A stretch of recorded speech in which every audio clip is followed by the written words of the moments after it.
सब मिलकर चिल्ला रहे हैं कि सैनिक मरे चाहे आम जनता, हमको तो पैसा से काम है। भारत पाकिस्तान के बीच क्रिकेट होने वाला है, यानी हम बहुत जल्द उस देश के साथ मैच खेलेंगे, तालियां बजाएंगे। जस्ट मंच देश ने हमारे कम से कम 10 जवानों को शहीद कर दिया, इसके बाद कई दर्जन को घायल कर दिया और 1 दर्जन से ज्यादा अन्य लोगों को भी ऑपरेशन सिंदूर के दौरान मार दिया, यानी बहुतों की जिंदगी तबाह की। 140 करोड़ के देश को डिस्टर्ब किया। मिलाकर दुश्मन देश के साथ हम क्रिकेट खेलने को तैयार हो गए हैं और खेलने जा रहे हैं। वैसे बार ये सवाल उठ चुका है कि अमित शाह के बेटे को और क्रिकेट चलाने वाली संस्था को केवल पैसे से मतलब है, यानी मोदी सत्ता को खाली पैसा से मतलब है। उसे देश या देश की भावनाओं से कोई लेना देना नहीं, बल्कि उन्हीं भावनाओं का कथित दुरुपयोग करते हुए। अस्सलाम नाज़रीन, आप देख रहे हैं ARS न्यूज़ चैनल। नाज़रीन, जैसा कि आप जानते हैं कि इस वक्त पूरी दुनिया में T20 के मैचेस हो रहे हैं और इस वक्त पूरी दुनिया इंतज़ार में है कि इंडिया पाकिस्तान का मैच कब होगा। और इस सिलसिले में हमारे पास इंडिया के पास से एक वीडियो आई है जिसमें वो इस मैच के अगेंस्ट हैं और वो अपनी गवर्नमेंट से सवाल कर रहे हैं कि ये मैच क्यों हो रहा है। आप पहले ये वीडियो देखें, उसके बाद हम आपसे बात करते हैं। पीढ़ियां इस देश के लिए अपना परम बलिदान दे चुकी हैं। बहरहाल, यदि सच बात बोलने के लिए और सवाल उठाने के लिए किसी की राष्ट्रभक्ति यानी नेता प्रतिपक्ष की राष्ट्रभक्ति की जांच हो सकती है, तो अभी जो क्रिकेट वाला मसला है, क्या इसमें अमित शाह के बेटे की राष्ट्रभक्ति की जांच वही सुप्रीम कोर्ट नहीं कर सकता था?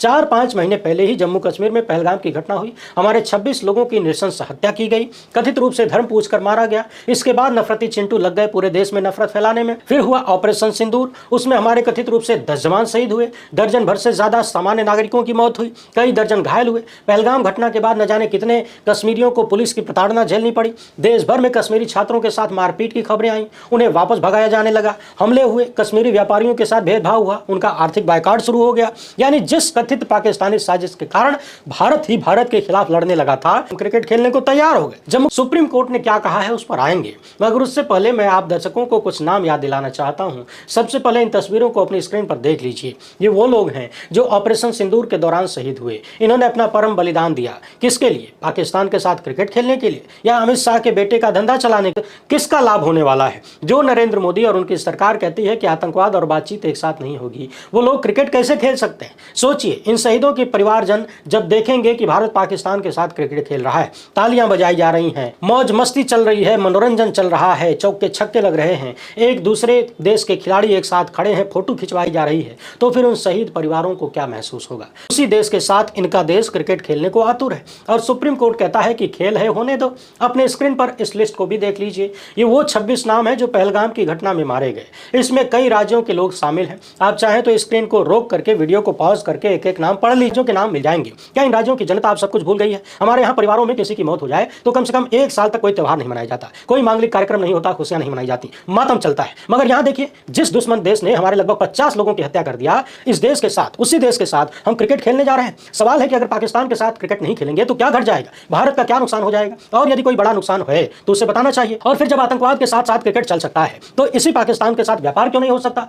सार्क की मीटिंग क्यों नहीं हो सकती? साल 2019 के पुलवामा हमले के बाद भारत ने पाकिस्तान का मोस्ट फेवर्ड नेशन का दर्जा वापस ले लिया और 200% ड्यूटी लगा दिया। अनुच्छेद 370 के बाद पाकिस्तान ने अपनी तरफ से सारे औपचारिक और द्विपक्षीय रिश्ते, व्यापारिक रिश्ते खत्म कर दिए। तो अब सवाल यह है कि जो नरेंद्र मोदी और उनकी सरकार खुद अमित शाह कहते थे कि आतंकवाद और बातचीत एक साथ नहीं होगी, वो लोग क्रिकेट खेलने को कैसे तैयार है? यानी पिताजी कह रहे हैं कि आतंकवाद के साथ साथ बातचीत नहीं चलेगी और बेटा उसी देश के साथ क्रिकेट खेलता है, यानी खिलवाता है। सवाल यह भी है कि जब क्रिकेट खेला जा सकता है तो व्यापार भी कर लो भाई। हम दुश्मन के साथ तो खेल खेलते नहीं है, दोस्तों के साथ खेलते हैं ना। यानी जब खेल हो रहा है यानी दोस्ती हो गई है, और दोस्ती हो ही गई है तो व्यापार भी करो, कम जनता को लाभ मिले। सारा लाभ खाली अमित शाह के बेटे को ही क्यों मिलना चाहिए और सरकार में बैठे लोगों को ही क्यों मिलना चाहिए? क्रिकेट खिलवाने वालों को क्यों मिलना चाहिए? सट्टाधारियों को क्यों मिलना चाहिए? आपने आतंकवादी हमलों का हवाला देकर सार्क जैसे महत्वपूर्ण मंच को तबाह कर दिया। सालों से कोई बैठक नहीं किए, आपके सारे क्षेत्रीय देश चीन के पाले में जाकर लुढ़क गए और आप खुद भी लुढ़कते हुए नजर आ रहे हैं। गंवाने वाले पीड़ित परिवारों की भावनाएं आहत हो सकती हैं। राष्ट्र की गरिमा और नागरिकों की सुरक्षा मनोरंजन से पहले आती है, यानी ये ज्यादा जरूरी है। याचिकाकर्ताओं के वकील ने कहा कि इस मामले पर तत्काल सुनवाई नहीं की गई तो याचिका ही बेकार हो जाएगी, क्योंकि 14 सितंबर को ही तो मैच होना है। अब सुप्रीम कोर्ट ने जो कहा उसको सुनिए। पहली बात तो ये कि सुप्रीम कोर्ट ने याचिका पर सुनवाई करने से ही, यानी तत्काल सुनवाई करने से इनकार कर दिया। यानी बात सीधी है कि मैच पर रोक लगाने से ही इनकार कर दिया। सुप्रीम कोर्ट में 2 जजों की पीठ थी जिसमें जस्टिस JK माहेश्वरी अध्यक्षता कर रहे थे। उन्होंने कहा कि इस याचिका पर जल्दी सुनवाई क्यों होनी चाहिए, किस बात की जल्दी है, मैच है, होने दीजिए। जस्टिस माहेश्वरी ने कहा कि इसी रविवार को तो क्रिकेट होने वाला है, क्रिकेट मैच, हम इसमें क्या कर सकते हैं, मैच ही न है, होने दो, मैच वगैरह चलते रहना चाहिए। साथ मैच खेलने से कोई गुरेज नहीं है। अब सवाल यह है कि जिन लोगों ने खेल सकते हैं और किसी को इसमें कोई बुराई नजर नहीं आती, तो फिर आए दिन उसी पाकिस्तान के नाम पर उसी का डर दिखाकर वोट का कटोरा लिए काहे घूमते हो, वो भी बंद कर दीजिए। सवाल यह भी है कि जो सुप्रीम कोर्ट सत्ता से सवाल करने को लेकर राहुल गांधी की राष्ट्रभक्ति की जांच कर रहा था, वही सुप्रीम कोर्ट मोदी सरकार, प्रधानमंत्री मोदी, गृहमंत्री अमित शाह और उनके बेटे जय शाह की राष्ट्रभक्ति क्यों नहीं जांच पाया? क्यों नहीं कह पाया कि यदि आप राष्ट्रभक्त होते तो दुश्मन देश के साथ मैच नहीं खेलते? नाज़रीन, अगर आपको हमारी वीडियो अच्छी लगी हो तो आप इसको लाइक शेयर सब्सक्राइब ज़रूर करें। मिलते हैं अगली वीडियो में, तब तक के लिए अल्लाह हाफ़िज़।